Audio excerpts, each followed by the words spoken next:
আসসালামু আলাইকুম। গ্লোবাল টি-20 চ্যাম্পিয়নশিপের সর্বোচ্চ রান সংগ্রাহক ব্যাটারের নাম সৌম্য সরকার।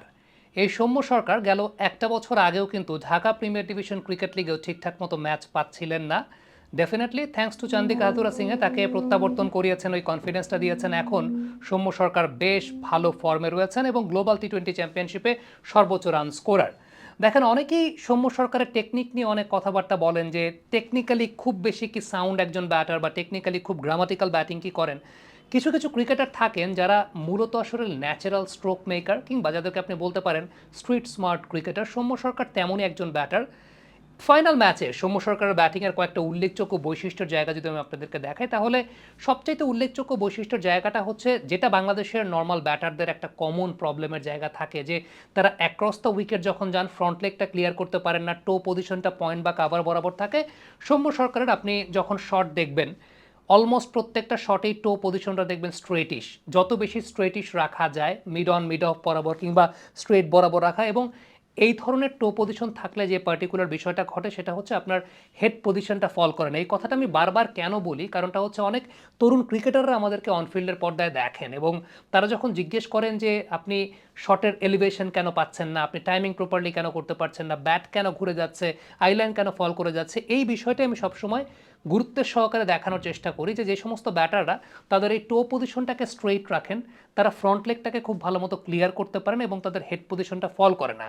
একটা উল্লেখযোগ্য ব্যাপার অবশ্যই খেয়াল করে দেখবেন, এবং সেই উল্লেখযোগ্য ব্যাপারটা হচ্ছে সৌম্য সরকার যখন শট খেলছেন তার মাথার পজিশনটা খেয়াল করে দেখেন। বিকজ টো পজিশনটা স্ট্রেট রাখার কারণে মাথার পজিশনটা কখনোই বডি থেকে খুব বেশি দূরে সরে যায় না। আপনি যদি মাথা থেকে একটা সরলরেখা টানেন তাহলে দেখবেন যে তার খুব কাছাকাছি তার দুই পায়ের অবস্থান বা তার পুরো শরীরের অবস্থান, অর্থাৎ হেড পজিশনটা ফল করে যায় না। এবং ক্রিকেটে অ্যাজ আ ব্যাটার আপনার হ্যান্ড আই কোঅর্ডিনেশন নির্ভর যে সমস্ত ব্যাটাররা খেলেন, যাদের টেকনিক্যালি হয়তো বা গ্রামাটিক্যালি অতটা শার্প না কিন্তু হ্যান্ড আই কোঅর্ডিনেশনটা বেটার, সেই সমস্ত ব্যাটারদের এই ছোট ছোট বিষয়গুলো কিন্তু খুব গুরুত্বপূর্ণ। আপনি প্রপার টেকনিকে ব্যাটিং নাও করতে পারেন, আপনার গ্রামাটিক্যাল টেকনিকে আপনি ব্যাটিং নাও করতে পারেন, কিন্তু আপনার হ্যান্ড আই কোঅর্ডিনেশন বেটার থাকতে গেলে বেশ কয়েকটা জায়গা কিন্তু অবশ্যই বিরাজ করে, এবং তার মধ্যে এই টো পজিশনটা একটা খুব গুরুত্বপূর্ণ বিষয়।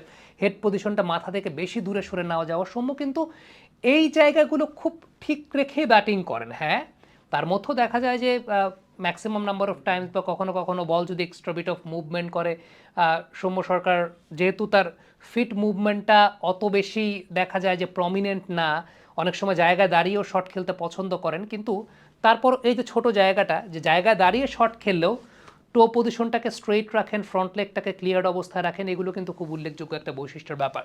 এই টুর্নামেন্টে যে বিষয়টা সবচেয়ে আকর্ষণীয় লেগেছে পাওয়ার প্লেতে সৌম্য সরকারের ব্যাটিং, এবং পাওয়ার প্লের পরেও ইনিংসটাকে ক্যারি করে নিয়ে যাওয়া। আমরা যদি এই টুর্নামেন্টে সৌম্য সরকারের একটা পরিসংখ্যান দেখি যে 1 থেকে 10 নম্বর ওভার পর্যন্ত তার ব্যাটিং পরিসংখ্যান, 1 থেকে 10 নম্বর ওভার পর্যন্ত 5টা ইনিংসে 120 রান করেছেন, 90 বল থেকে 3বার আউট হয়েছেন, 2টা ইনিংসে তিনি 1 থেকে 10 নম্বর ওভার পর্যন্ত ক্রিজে ছিলেন, 40 তার গড়, 133 স্ট্রাইক রেট। আমরা পাওয়ার জেনারেশন,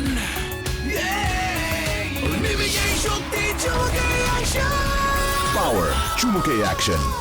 সামগ্রিকভাবে পুরো টুর্নামেন্টে তিনি কত রান করেছেন বা পুরো টুর্নামেন্টে কেমন করেছেন তার চাইতে খুব গুরুত্বপূর্ণ যে প্রথম 10 ওভারে রংপুর রাইডার্সকে কেমন স্টার্ট তিনি দিতে পেরেছেন।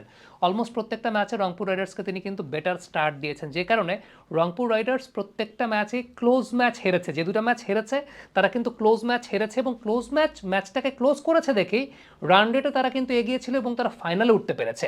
সো আপনি যদি ছোট ছোট কন্ট্রিবিউশনগুলো চিন্তা করেন, সৌম্য সরকার এই টুর্নামেন্টের ম্যান অফ দ্য টুর্নামেন্ট, এই টুর্নামেন্টের সর্বোচ্চ রান সংগ্রাহক, ডেফিনেটলি একদম স্পট অন, সব কিছু মিলিয়ে খুব গুরুত্বপূর্ণ রোল তিনি প্লে করেছেন।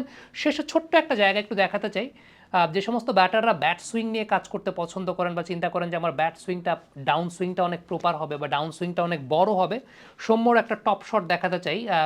টপ অ্যাঙ্গেল থেকে নেওয়া শট, তিনি ব্যাটের অবস্থানটা কোথায় হোল্ড করছেন।